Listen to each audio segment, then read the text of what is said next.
नैना और अमित की 20वीं सालगिरह थी। दोनों ने बड़ी पार्टी करने की बजाय एक दूसरे के साथ वक्त बिताने का निश्चय किया।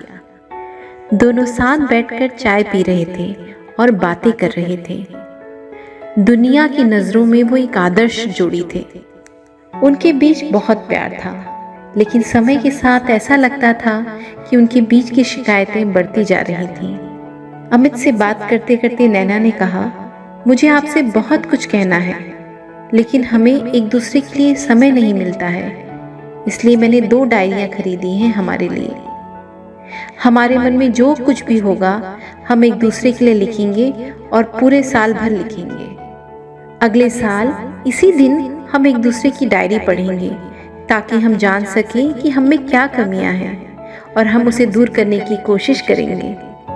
अमित ने नैना की बात मान ली और दोनों ने अपनी अपनी डायरी ले ली। जल्द ही 1 साल बीत गया। अगले दिन सालगिरह पर दोनों ने एक दूसरे को अपनी डायरी दी। अमित ने पहले नैना की लिखी डायरी को पढ़ना शुरू किया। पहला पेज। आज हमारी शादी की सालगिरह पर आपने मुझे कुछ अच्छा उपहार नहीं दिया।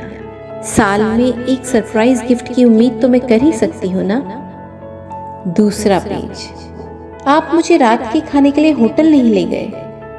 क्या आपको नहीं लगता कि मुझे भी एक ब्रेक की जरूरत है? तीसरा पेज। आज आपने मुझे फिल्म दिखाने का वादा किया था, लेकिन ऑफिस से आने के बाद आपने ये कहकर मना कर दिया कि आप थक गए हैं। मुझे बहुत ज्यादा बुरा लग रहा है।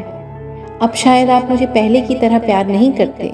चौथे पेज पे लिखा था, आज मेरे रिश्तेदार आए थे, लेकिन आपने उनसे ठीक से बात नहीं की। आप अपनी ही दुनिया में कहीं खोए हुए थे। क्या सोच रहे होंगे मेरे रिश्तेदार? इसी तरह उस डायरी में बहुत छोटी छोटी सी शिकायतें लिखी हुई थी। इसे पढ़कर अमित की आंखों में आंसू आ गए। अमित ने कहा, नैना, मुझे अपनी गलतियों का पता नहीं था।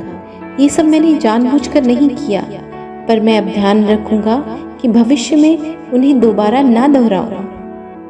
अब नैना की बारी थी अपने पति की डायरी खोलने की। उसने पहला पेज खोला, खाली।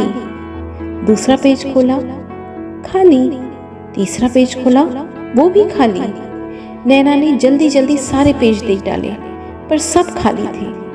ये देखकर नैना को बहुत बुरा लगा और वो अमित से बोली कि मैंने आपकी सारी कमियों को पूरे साल इतनी मेहनत से लिखा ताकि आप उन्हें सुधार सकें, और आपने तो डायरी में कुछ लिखा ही नहीं। आप इतना भी नहीं कर पाए? अमित मुस्कुराया और कहा, नैना, मैंने आखिरी पेज पर सब कुछ लिखा है। तुमने जल्दबाजी में वो देखा ही नहीं। नैना ने बड़ी उत्सुकता के साथ आखिरी पेज खोला। उस पर लिखा था, तुम्हारे चेहरे पर मैं तुमसे कितनी भी शिकायत कर लूं, पर इतने बरसों से तुमने मुझे और मेरे परिवार को जो असीम प्यार दिया है, उसकी कोई तुलना नहीं है। मुझे तुम में ऐसी कोई कमी नहीं दिखती कि इस डायरी में लिख सकूं। ऐसा नहीं है कि तुम में कोई कमी नहीं है, लेकिन तुम्हारा प्यार, तुम्हारा समर्पण, तुम्हारा बलिदान उस सभी कमियों से ऊपर है। मेरी बड़ी बड़ी गलतियों को नज़रअंदाज करके, उन्हें माफ़ करके तुमने हर जगह, हर समय मेरा साथ दिया है। मेरी परछाई के रूप में तुम हमेशा मेरे साथ खड़ी हो। बताओ नैना, मैं अपनी ही परछाई में कोई दोष कैसे देख सकता हूँ? इसलिए इस डायरी में तुम्हारे बारे में शिकायत करने को कुछ है ही नहीं। अब रोने की बारी नैना की थी। उसकी सारी छोटी शिकायतें दूर हो चुकी थी। उसको ये एहसास हो गया था कि उनके बीच का प्यार आज भी वैसा ही है।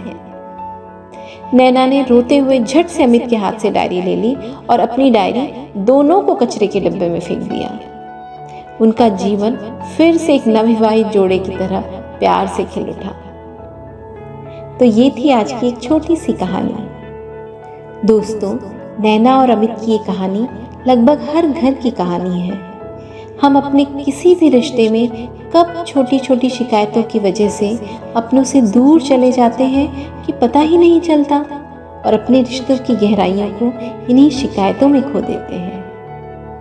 बेहतर ये होगा कि आपस में बात करें, एक दूसरे को समझें, अपने रिश्तों को अहमियत दें। आपको ये कहानी कैसी लगी कमेंट करके ज़रूर बताएं। मिलती हूँ एक नई वीडियो के साथ, तब तक खुश रहिए, मुस्कुराते रहिए और अपनी सेहत का ख्याल ज़रूर रखिए।